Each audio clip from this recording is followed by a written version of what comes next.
poner grabar. La clase de hoy tenía que ver un poco con lo que veníamos hablando la semana pasada, que es en esta etapa de, digamos, en el segundo cuatrimestre, vamos a ver un poquito lo que es la gestión y planificación de centros turísticos.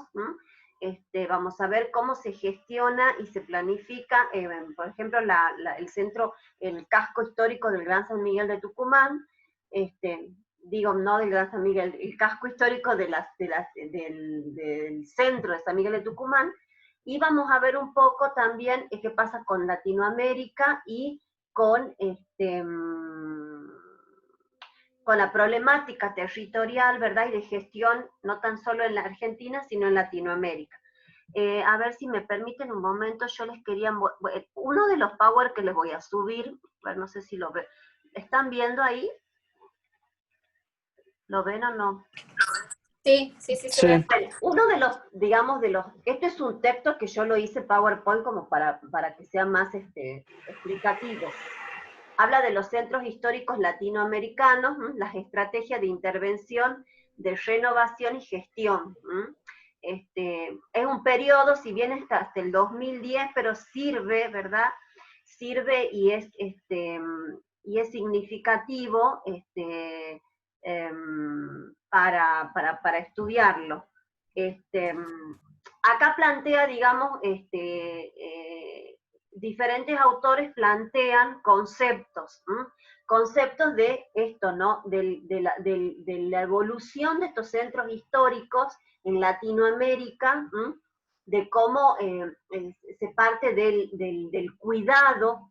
Acá vamos a hablar también de patrimonio, que ustedes lo conocen bien y es una materia creo que tienen en la carrera, Se habla, dice, de instalar la idea de conservación de la ciudad, dice, como objeto de cuidado, pero no de la noción de congelarlos. Claro, cuando hablamos de cuidado de centros históricos y de patrimonio, se piensa, se debe entender, por lo menos desde la geografía, ¿no? Y creo que también desde el turismo, que son espacios geográficos específicos en donde yo tengo monumentos históricos o tengo elementos históricos importantes, pero él plantea la noción de la palabra congelarlos, o sea, de no congelarlo, es decir, de no sentirlo, de no mostrarlo y de no preservarlo como algo estático, como algo muerto, como algo de hace mucho tiempo, sino de monumentos vivos. Cuando hablamos de monumentos vivos, hablamos de monumentos que hablan, más que en este sentido metafórico, ¿no? De que hablan, de que están contando una historia, ¿no? Es decir, si yo tengo la estatua de la libertad que está en la Plaza Independencia, bueno, ahora que la están remodelando, tiene, a ver, yo la tengo que pensar desde la noción, ¿verdad? Desde lo sociológico, desde lo antropológico, desde lo geográfico, desde lo turístico, como algo vivo, ¿no? Como esa estatua por algo está ahí, por algo tiene la posición que tiene, ¿sí? Por algo mira hacia un lugar determinado, ¿verdad? Y está contando algo. Dice, los centros urbanos deben conservarse y entenderse como monumentos vivos, es decir, monumentos que tienen una historia para contar, ¿verdad? Y que los habitantes la deben conocer. ¿Por qué? Porque, ¿qué pasa cuando, a ver, nosotros no cuidamos algo que no conocemos? Entonces, de ahí viene también esto de el conocimiento de los espacios históricos que tenemos, porque eso ayuda a la conservación y a la preservación. ¿Vieron que en algún momento se robaron una estatua del Parque 9 de Julio? La robaron, no sé para qué, yo creo que ni siquiera tenían el sentido ni qué estatua era, y después como que la tiraron y la encontraron tirada en algún barrio por ahí. Bueno, ¿qué está diciendo eso? Está diciendo, bueno, primero vandalismo, digamos que nosotros en Tucumán, digamos, no estamos, no sé si la palabra es acostumbrado, pero bueno, no preservamos ciertas cuestiones que tienen que ver con lo histórico, y el desconocimiento, ¿verdad? y sobre todo la falta de cuidado, conocimiento del patrimonio y de la cuestión cultural que tiene la ciudad. Entonces, también tiene que ver con eso, con el conocimiento de estos monumentos, de estos centros históricos que me están diciendo algo. Dice, se plantea la necesidad de utilización, conservación de los monumentos, de los edificios, dice, respetar la fisonomía de la ciudad, dice, perspectiva particularmente pintoresca. Es decir, preservar, ¿vieron que Salta le dicen Salta la linda? ¿Por qué le dicen Salta la linda? Bueno, aparte de que es linda, pero ¿por qué? Por los paisajes, por pero su la cultura, ciudad, ¿no será? porque ¿qué característica tiene la ciudad? Que conserva que la fachada de los edificios, de la mayoría, ¿no? Conserva que el estilo colonial. Neoclásico. Oh. Claro, el estilo. Entonces, es más, hay como una política en donde aquellas familias o personas que tengan casas que conserven el estilo colonial o el estilo histórico de esa casa, están exentas de algunos impuestos. Entonces, por eso es pintoresca, es linda, ¿verdad? ¿Por qué? Porque caminar por algunas calles de Salta me remonta a la época de la conquista, de la colonización, o a la época un poco más moderna, ¿no?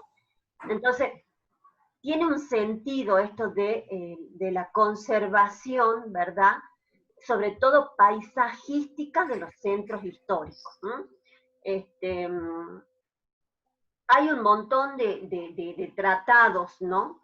Hay un montón de tratados, las normas de Quito, la Carta de Venecia, pero básicamente la UNESCO también dice los centros históricos dentro de la categoría de grupos o conjuntos de edificios, dice, declarados patrimonios de la humanidad. Hay ciudades en Latinoamérica que están declaradas patrimonio de la humanidad. Ya les voy a mostrar más que todo las imágenes. Por ejemplo, Quito en Ecuador, en donde, bueno, la verdad que no conozco Ecuador, pero esta es una de las imágenes de la plaza principal y de un monumento histórico, ¿no? Que sería parecido a lo que nosotros teníamos como el Cabildo. Después tenemos esta ciudad, por ejemplo, muy pintoresca de Brasil, Olinda, que también nos remonta al pasado. Siempre cuando se piensa en ciudades, en estas ciudades latinoamericanas con historias, bueno, con la historia para contar como patrimonio y como centros históricos dinámicos, ¿no? Sobre todo eso. Después, bueno, Lima, Perú, ahí sí conozco, es hermoso, la verdad que así como lo muestra la foto de día y de noche. ¿Qué es lo que tiene Lima? Que es una ciudad, el casco histórico es muy lindo, pero el transporte y la circulación automovilística es muy desordenada, pero lo que es todo, los monumentos históricos, las plazas, las iglesias, la iglesia de Santa Rosa de Lima, por ejemplo, es una maravilla, los conventos, la verdad que es una ciudad bastante pintoresca.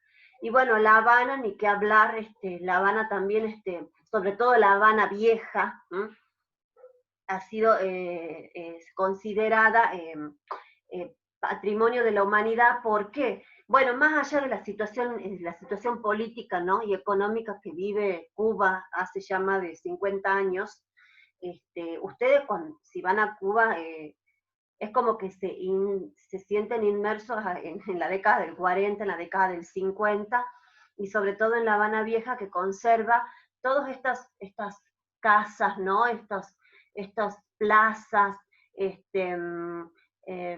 bueno, desde la época del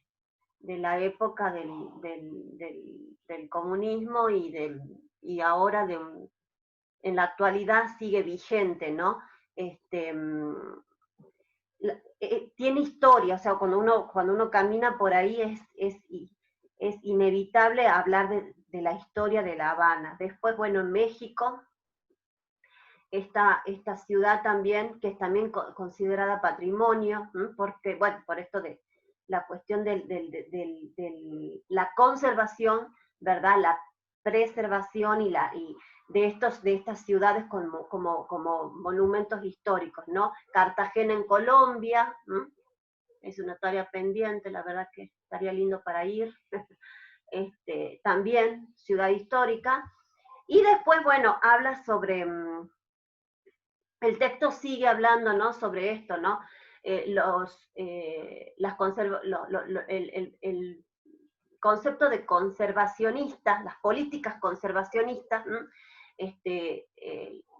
que plantean, por ejemplo, la vida y la utilización de los museos como uso turístico. Después se plantea el concepto de paisajes urbanos históricos. ¿Se acuerdan que hablamos del concepto de paisaje en el primer cuatrimestre? Yo no sé cómo vamos con el tiempo, pero hablamos de paisaje y hablamos de, ay, esperen que no sé cómo cómo volver a verlos a ustedes, me perdí. ¿Me ven ustedes están viendo la diapositiva, ¿verdad? Ahí está. Sí. Ahí ya me ven a mí, ¿verdad? Sí. Bueno, sí. Pero yo les pregunto Sí. porque yo no los veo, no los veo. ¿Hasta qué hora hemos puesto? ¿Hasta las 7:30? No sé. No me acuerdo si lo he puesto hasta las 7:30 o hasta las 7:45. Bueno, la idea cuál es, chicos, pensar, yo igual esto lo subo, ¿no? Lo subo el PowerPoint lo voy a subir al aula virtual, junto con la clase.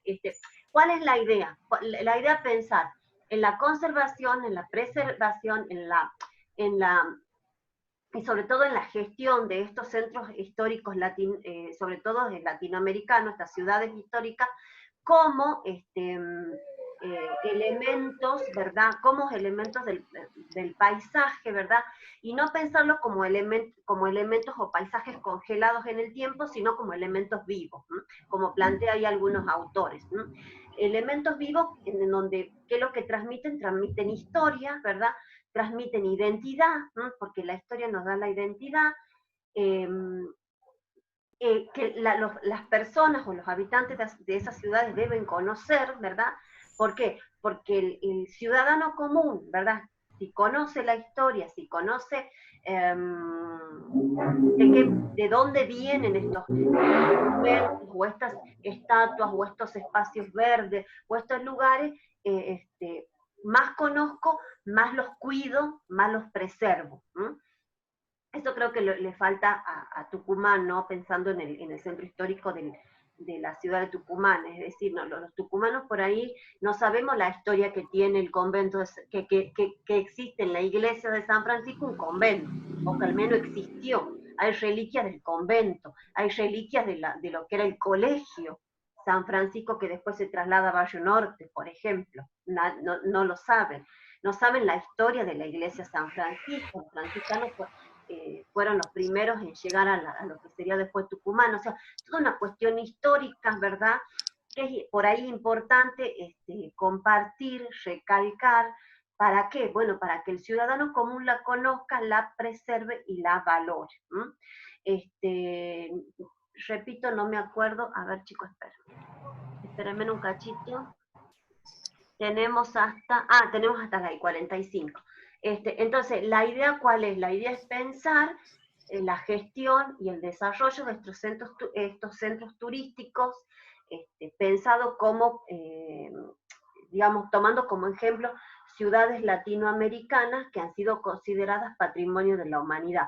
Hay lugares que no son considerados patrimonio de la humanidad, pero son válidos también para ser conocidos, preservados y estudiados, ¿verdad? Sobre todo para la gestión y el desarrollo. Cuando veamos el ejemplo de Tucumán, hay un texto ahí que lo escribió una arquitecta. Los arquitectos son muy conocedores de la gestión y el desarrollo del ordenamiento territorial, son conocedores porque ellos plantean la necesidad esta, ¿no? De que el individuo, bueno, primero conozca su ciudad, conozca su historia y de ahí traslademos ese conocimiento a un cuidado, ¿verdad? Y a una preservación de los monumentos, a una preservación de los espacios verdes. Entonces hay un documento que habla sobre la gestión y el desarrollo de lo que sería el casco histórico de la ciudad de Tucumán, muy, muy, muy importante, muy interesante, escrito por un arquitecto, creo que es una arquitecta, y que plantea ciertas cuestiones como esta, ¿no? Primero el conocimiento y el cuidado. Y qué entendemos nosotros por casco histórico, ¿no? Eso es un documento y eso da para otra clase, ¿no? No lo vamos a ver ahora, pero sí les anticipo. ¿Por qué? Porque estamos viendo los ejemplos de ciudades latinoamericanas, pero en Tucumán también hay documentos, hay gestiones, hay desarrollo, y podemos ver qué es lo que se ha hecho bien y qué es lo que se ha hecho mal, ¿no? Porque acá, digamos, no es menos cierto que cuando hablamos de preservación y hablamos de conservación, ¿verdad? Estamos hablando también de espacios geográficos con mucho valor económico. Entonces hay una puja ahí entre el sector privado, ¿verdad? En donde prevalece la cuestión económica, ¿verdad? Y el otro sector, que llamémosle el patrimonio, la parte turística, los arquitectos paisajistas, que tienen una mirada más conservacionista de preservar estos monumentos. Básicamente, ¿qué quiero decir? O sea, a veces se tira abajo una casa, lo que pasó con la Casa Azúcar, que hubo todo un litigio, ¿verdad? De que la querían vender, la querían demoler, para construir. Imagínense, esa casona es hermosa, creo que tiene un estilo francés y tiene toda una historia. Entonces hubo una lucha y ahí se intervino la universidad, ¿verdad? Una lucha entre el sector inmobiliario, que lo veía a ese espacio como un espacio más que todo económico, ¿verdad? Es decir, construir algo que me va a dar más dinero que tener esto, ¿no? Pero bueno, gracias a Dios se preservó y ahora es como un museo en donde ustedes pueden ir ¿la conocen? ¿Han ido alguna vez, han entrado? Pueden ir. No, yo no. No, yo Bueno, no. algún día cuando estén por ahí cerca, bueno, en tiempos normales, ¿no? No ahora, digo, cuando pasen todo esto y estén cerca y algún día por ahí entren, yo creo que no se cobra entrada, y si no, creo que es algo así, digamos, como, no se pone un precio, y A recorran, voluntad. claro, no quería decir eso, pero fue algo parecido, y pongan, digo, recórranla, y ahí muestra la historia de esa casona.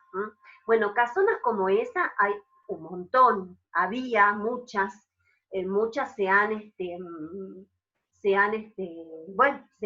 demolido, y actualmente van a encontrar grandes edificios. Otra casona que tiene mucha historia es la casita de la famosa casita que está en el Parque Guillermina. ¿La conocen? No, tampoco. No. Bueno, cuando vayan al Parque Guillermina algún día, hay una casona dentro del parque. Bueno, esa tiene una historia, la verdad, fantástica, porque ustedes saben que ese predio, ¿por qué se llama Parque Guillermina? Porque ese predio fue donado, ahí dicen que se dio la batalla, una batalla histórica que está relacionada con la historia de Tucumán, y ese predio después creo que lo compró una familia muy adinerada de la época, ¿verdad? Y la casita que queda, digamos, que se preserva, es donde tomaba el té doña Guillermina Leston de Guzmán. Entonces hay toda una historia ahí, que el otro día salió en yo no sé si por la Gaceta salió la historia, dice se está quedando sin tiempo. Bueno, quedan 10 minutos, pero ¿qué quiero decir? Vieron que hay lugares que a veces de la ciudad que tienen historia y no lo conocemos, ¿no? Por ejemplo, esa casona. Otra casona muy importante, pero esto ya es del orden privado que se hizo, que tiene historia, son la casa de los Nugués, que forma parte de la Universidad San Pablo T, que, bueno, ahí eso ya es privado, digamos, porque es comprado por Roquia Ferro, y donde funcionaba el ingenio, y la casona donde vivía la familia Nugués. Cuando la familia, o sea, los descendientes de John Nugués hacen un mal manejo de los recursos financieros del ingenio San Pablo y entran en quiebra, estamos hablando de los familiares, no de los hijos, ¿no? De los, calculo que deben ser de los nietos y de los bisnietos, hacen un mal uso de los recursos económicos, entran en quiebra, rematan esa casa, y bueno, y todo lo que es el predio, la casa y el ingenio se hace cargo Roquia Ferro. Y ahí crean la Universidad de San Pablo T. Pero la historia es magnífica porque John Nugués es el primero que viene a la provincia, ¿verdad? Compra ese predio, y esa casona tiene todo un estilo francés también. Hace construir la casa, hace construir el jardín todavía existe, está las estatuas y todas las plantas que están, y estatuas que están en ese jardín fueron traídas desde Francia, y también compra el predio que lo que hoy conocemos como Villa Nugués. ¿Por qué le ponen Villa Nugués? Bueno, Profe, sí, sí. se corta un montón. A mí me están escuchando Espero que la cortada. grabación salga bien. Sí, yo Sí, profe. la estaba escuchando entrecortada. Ay, debe ser mi internet. Yo la estaba escuchando bien, profe. Debe ser mi Ah, bueno. Bueno, no importa porque queda grabado todo. Pero Bueno. debe ser mi internet que anda mal. Porque estaba teniendo problemas de conectividad ahora yo. Bueno, no se preocupen porque esto queda grabado, después lo vuelven, cuando tengan tiempo lo escuchan bien, pero estaba hablando esto de la historia de lo que era la casona de los Nugués y la creación de la villa, que lleva el apellido de esta familia. Entonces, quedan 7 minutos. ¿Me escuchan o no? Sí. ¿Paula me escucha? Sí. ¿O me ve por lo menos?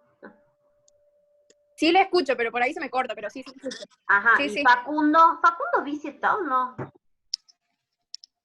Sí, profe. Sí estoy escuchando. Bueno, entonces, ¿cuál es la idea? Pensar esto, ¿no? Pensar en la gestión, bueno, en la gestión y en la política de estas estrategias, ¿verdad?, que se plantean estos autores para la conservación, el patrimonio y la gestión de estos centros históricos. No tan solo latinoamericanos, sino también vamos a pensar qué pasa en Tucumán y qué pasa con el centro histórico y del Gran San Miguel de Tucumán, y con los otros lugares históricos que no forman parte del casco histórico, pero sí forman parte de la historia. Por ejemplo, el Parque Guillermina, la Casona, lo que es, por ejemplo, Villa Nugués y el ingenio, ¿no?, como elementos paisajísticos muy importantes que le dan identidad. El ingenio le ha dado identidad a las ciudades, o sea, la ciudad de San Pablo se crea, ¿verdad?, existe a expensas del ingenio, ¿no? Cuando el ingenio cierra, hubo toda una cuestión demográfica y una cuestión demográfica y geográfica bastante compleja, ¿no? Y bueno, todo lo que la historia que podemos desentrañar y pensar, y cómo se gestionan, ¿verdad?, estos lugares, ¿no?, que muchas veces hay una puja entre el conservacionismo, entre preservar ese lugar y la cuestión económica, en donde por ahí las inmobiliarias no les importa ni el patrimonio, no, les importa el precio del suelo, ¿verdad? Que se cotiza en dólares, ¿no? Imagínense comprar un predio dentro del casco histórico del Gran San Miguel de Tucumán, es una fortuna, pero bueno, están estos intereses económicos, ¿no? Entonces, pero yo para preservar y para valorar y para cuidar tengo que conocer. Entonces me parece que también el desafío es esto, ¿no? Y ustedes el día de mañana, si se dedican a la gestión, por ejemplo, si cuando se reciban se dedican a la gestión o trabajar en el ente de turismo, o qué sé yo, o con algún arquitecto, la preservación, conservación, tienen que entender esto, que la población debe conocer. Bueno, quedan 4 minutos. ¿Alguna pregunta? No. Bueno, ¿cómo vamos a hacer? Ya después yo vía mensaje de texto por el grupo o por el aula le voy a comunicar si nos vemos la clase que viene o si me pide algún profe ceder las horas para dar su clase. Yo voy a seguir, digamos, esto lo voy a grabar, lo voy a subir al aula virtual, o si ponen mi nombre y mi apellido por YouTube, van a encontrar ahí el canal y lo pueden ver. Bueno. Sí, voy a subir el PowerPoint y voy a subir, si puedo, algún texto que en donde más explicativo de lo que estamos hablando, ¿ah? ¿Alguna duda o pregunta? ¿Nada? Nada. Bueno, les agradezco un montón No, profe. que se hayan conectado y que, bueno, y que participen y que siempre estén, porque sin ustedes no podría dar la clase. Les mando un beso, voy a detener la grabación, los despido y detengo la grabación, ¿ah? Les mando, bueno, un beso a todos y que se cuiden, quédense en casa y estudien mucho. Besos. Bueno. Hasta luego.